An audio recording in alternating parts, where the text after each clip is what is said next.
Straight to the point. Okay, karong adlaw mga kagalaan mao ang unya pa kay magkalain man ang atong oras. Didto mga higala sa nasod din dad-a si kanhi presidente Rodrigo Duterte to sa layong lugar gyud. Mabutang na to mga higala nga sa muna nga mga tao malburuto gyud mga higala kay magistorya tag tinuod kining resulta sa surveys after surveys ni Sara Duterte nga siya nag-una pagka presidente. Og kanang survey mahigalang presidente Rodrigo Duterte sa iyang rating pagkahuman niya sa iyang opisina nga taas kay sa rating masabot na to na kanang scientific ba nga mga tao do naman ito nasuko niya pero mas daghan gyud ang nakauyo niya. Straight to the point. Muna nga mag-alboruto gyud ang katawhan nga si Duterte mahigala ilang dakop giturn over sa ICC bisag walay jurisdiction kay dili naman membro ang Pilipinas mga sukintig paminaw. Unya ang rules mismo, ang Rome Statute mismo gilapas mismo sa mga nagdakop wago ni agi og Kortes Pilipinas. Nga kana mahigalang bisag unsa nga order gikan sa foreign countries di man na pwede, di man na mga kagalaan enforceable inikabot sa Pilipinas. Kinahanglan man ang muagi mga higala mo coordinate sila sa atong korte. So katong hitabua mga higala grabe. So gipada mga higala sa presidente Duterte didto sa dahig. Og unya lisod kayo gyud no nga kanana ang mga parente kaysa may makabisita niya dito. Pero ang usa ka buta nga kuan nimo, matan-aw nimo no nga ang immediate familiar gyud may makabisita ang Duterte mga sukitig paminaw. Pero ang mga Pilipino nga tuwa dito dito sa Europe nangadto gyud nipakita gyud silang suporta. Diha nimo makita unsa ang support nga gihatag mahigala ni kanhi presidente Rodrigo Duterte sa katawhang Pilipinhon. Straight to the point. Kana ba istorya na tag tinuod ba, no?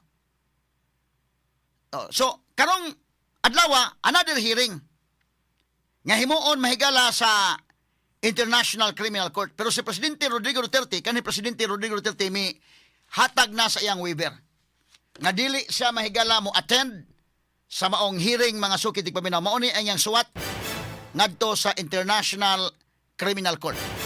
Ato na ipakita niyang suwat na kasama nga names. Kaya aron nga ato may galang mabasa. O niya, dito sa pikas tingali ka na ang korte lang siguro niya dahil ang niyang suwat ni Presidente Duterte. O kana baka si may kanang ka Duterte lang nga naong niya ang pikas niyang suwat. Ay ato lang ipadagan niyang suwat kaya aron mabasa na to o ang mga tao sad makabasa.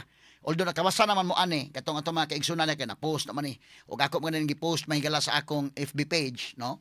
Atong official FB page mahigala Attorney Rufil Banyok. Attorney Rufil Fernandez Banyok mo na atong official FB page. Kay doon na po yung mga naghimo og kuan ako kanang FB page. Kusog ba kay mga komentaryo?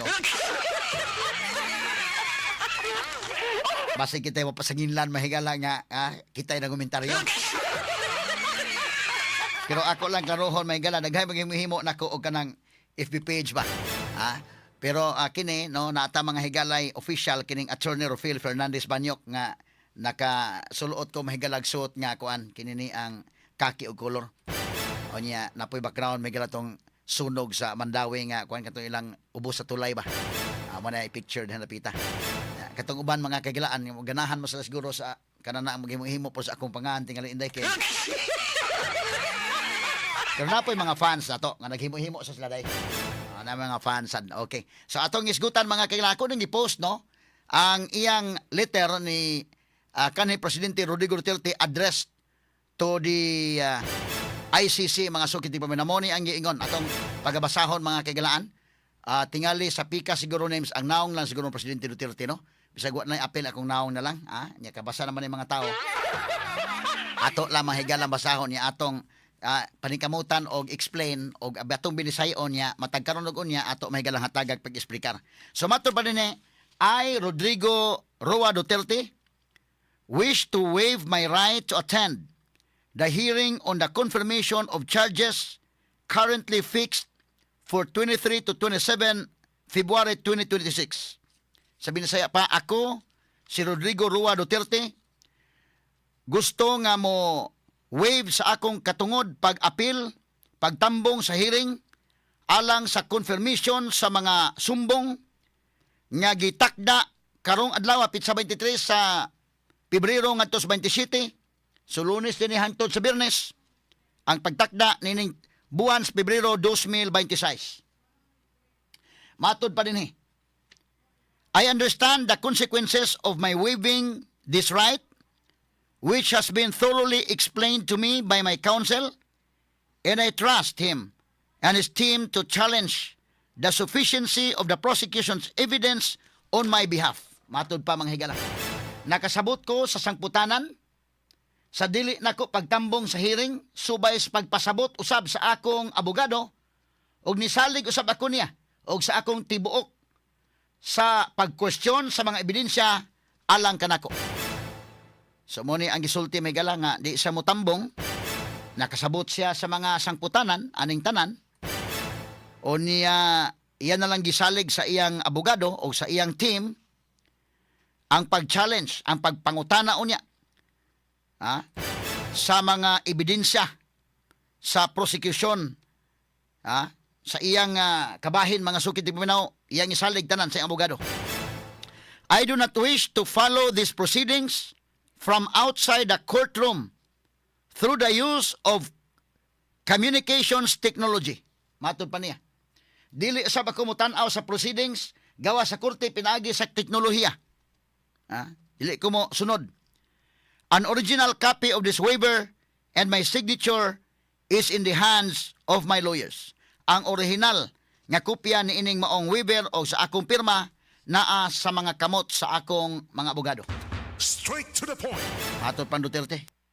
My reasons are as follows. Ang akong mga katarungan mao kining mosunod. Matod pa niya. I do not recognize the jurisdiction of the International Criminal Court over my person.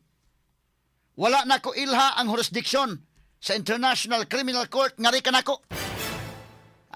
Kaya mo lagi ang basis ni Duterte mahigala, wa naman dili naman membro ang Pilipinas. Pero kini mo International Criminal Court mahigala ila man sa ipamugos ning ilang kaugalingon. Kay mismo gani mahigala si Trump, si Putin nga di pod membro mahigala ang Russia ila man gipagaw sa gwaran. Lahi po ni mahigala ning maong korte. Mo na nga si Vladimir Putin pinaagi silang korte sa Moscow di pagawas po gwaran batok sa mga judges sa ICC. Naon sa ning kalakiha mga sukid di paminaw. Pero Duterte may gala calculated niya ning iyang gihimo. Kini mo mga kagilaan tanan nga mga iyang mga hangyo sa husgado, mga sukid di paminaw, bisan pa man sa iyang pangidaron, wa gyud god. So makita niya medyo lahi ni og pamaagi ning maong korte. So muna mga kaigalaan, in fact, delikado pa nga himuon sang poster boy ani. Kay kini magong International Criminal Court mga sukid di paminaw kung imo mabantayan, kisa may gi-prosecute sa International Criminal Court kuno nga mga gamahanan gyud. Kinsa man kuno. Wa gyud, di man kadot mahigala nga ri. Donald Trump di kadot. Ari mahigalang Putin di kadot. Mismo gani Benjamin Netanyahu sa Israel di kadot. Wala oy. Pero kini manghigalang nitabo kang presidente Rodrigo Duterte dili ni. Kay International Criminal Court manghigalang mo nag-initiate ani tanan kun dili si presidente BBM ang iyang administrasyon. Kay sa ako nang gingon kanang International Criminal Court wala sila pulis nga mo implement sa ilang order. So mo na karon kini BBM ron medyo maratol gini ron og mabot ang eleksyon mga higala nga mudaog sara ini na. Medyo delikado sa BBM ni kalakiha kay iya mang gihimo mga kigalaan nga grabe gyud ang iyang gihimo ngadto ni kanhi presidente Rodrigo Duterte. No? Ato tiwason sa basa na pa ko mo dugang komentaryo. Basta mahinay ka na itong komentaryo na yun na kasamang kay.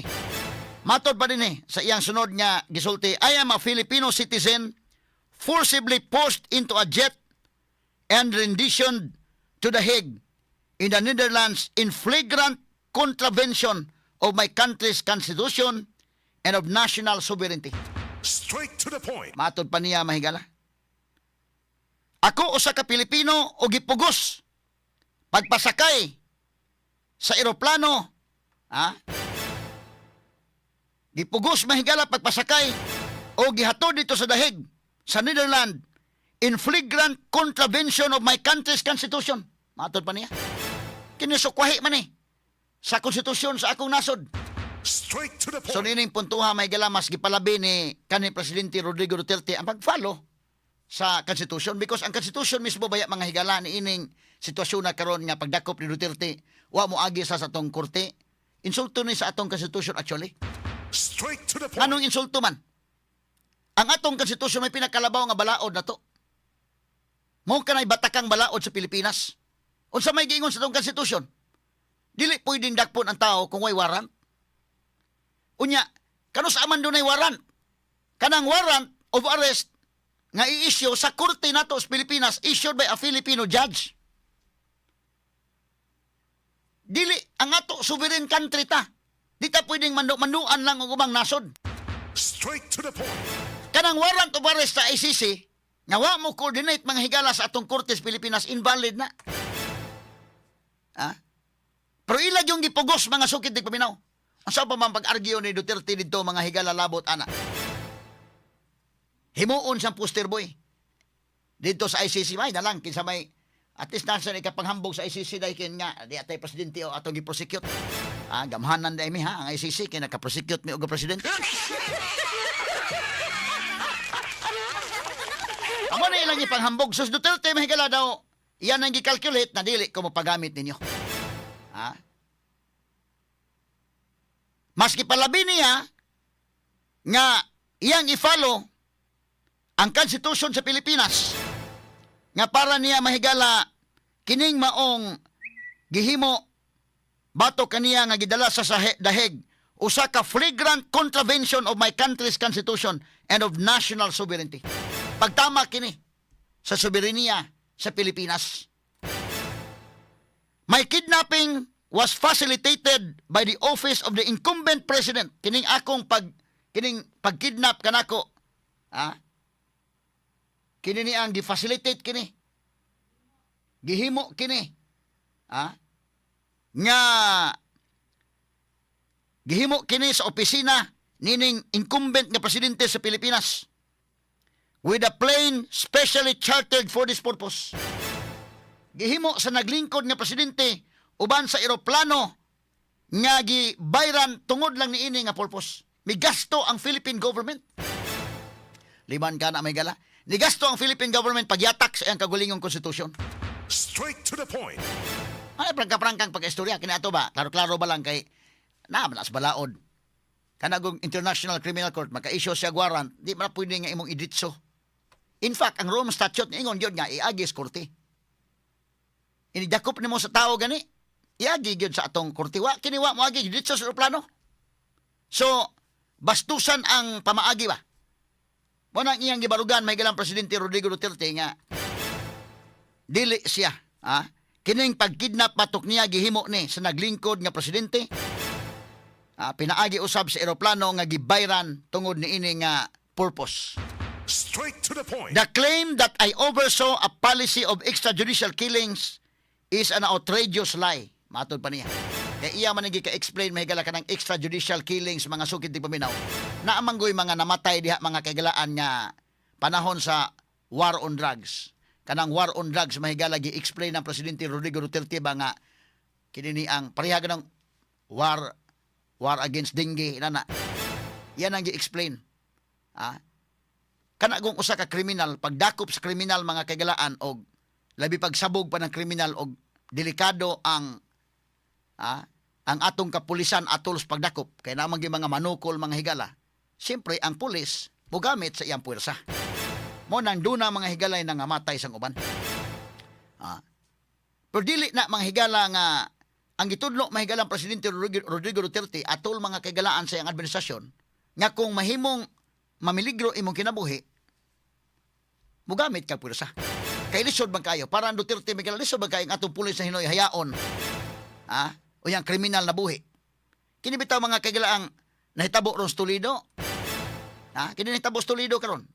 Usa kini mahigala ka classic example nga ngano ang mga tao makarelate ang mga tao ni Presidente Rodrigo Duterte. Ni ay bata nga 12 anyos. Nay bata nga 12 anyos gipatay mga higala sa usa ka adik-adik. Ha? Kanang makaingon gyud ka nga mo na hinungdan nga mga tao makarelate kayo. Wala ako maingon ako, sige lang kay pwede man nga ang nakatan-aw atong biktima lahi ang inyong pananaw, lahi po na pananaw atong suspect. Mo naman naglahi gid atong pananaw. Kini ako ipakita mga kagalaan. Ibantay mo Doon na may naluoy ni Crystal Joy Abarquez. Naluoy sa bata nga usa ka grade 6 student nga si Joy Joy, inosente mahigala. Mo na mismo gani ato na interview ang inahan ni Joy Joy, ingon gyud hasta mahigalang igsuon. May pa mamatay sa na siya. So karon kining duha mo naman naglahi ato pananaw.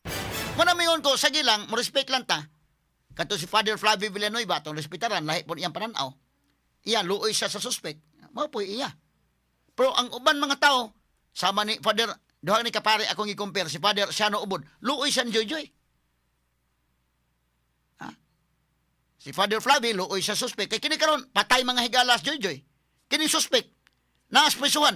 Di man ni pwedeng hilabdan kay oras ganin inyong hilabdan mo reklamo gyud sila ani nga ang human rights. Ayaw ninyo na og hilabti. Kay apuhapan lang gid ninyo. Ayaw gyud hilabti kay na human rights ka. Kung nag-iingon Duterte niya, karon lagi ang inyong concern human rights, ang akong concern human lives. Mano diha nagkalain ang pananaw. Pero kining iyang giingon, I do not recognize the jurisdiction of the ICC. Mo na iyang baruganan. Usa ka dakong sakripisyo ni in the park mahigalang Presidente Rodrigo Duterte. Kining hitabo akong tiwas og basa ni makigilan pero namatay gong oras. Inigbalik na lang nato mga sukit ng paminaw, no?